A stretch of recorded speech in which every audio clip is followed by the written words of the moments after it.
সহজ করে আপনাদেরকে বুঝাই। যেমন ধরুন, একটা পরিবারের 3 জন সদস্য, স্বামী, স্ত্রী আর সন্তান। তাদের সকালবেলার ব্রেকফাস্টে স্বামীর 3টা রুটি লাগে, স্ত্রীর 2টা লাগে, আর সন্তানের 1টা রুটি লাগে। এখন আমি যদি সমান সমান করে আদল করতে চাই, সবাইকে যদি 3টা করে রুটি দেই, তাহলে স্বামী বেচারার জন্য ঠিক আছে, কিন্তু স্ত্রীর জন্য 1টা বেশি হয়ে যায়। আর সন্তানের জন্য কয়টা বেশি হয়?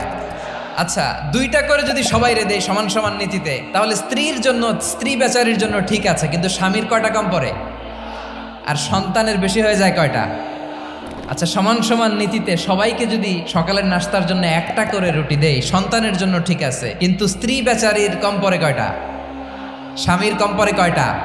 2টা। আর আমি যদি স্বামীকে দেই 3টা, স্ত্রীকে দেই 2টা, আর সন্তানকে দেই 1টা, তাহলে কারো অপচয় হবে না। যেখানে যার যতটুকু দরকার তাকে সেখানে ঠিক ততটুকু দিয়ে দেওয়ার নামই হচ্ছে আদল। আমরা বুঝতে পারলাম আল আদ শব্দের মানে হচ্ছে ইনসাফ বা সুবিচার বা ন্যায় বিচার।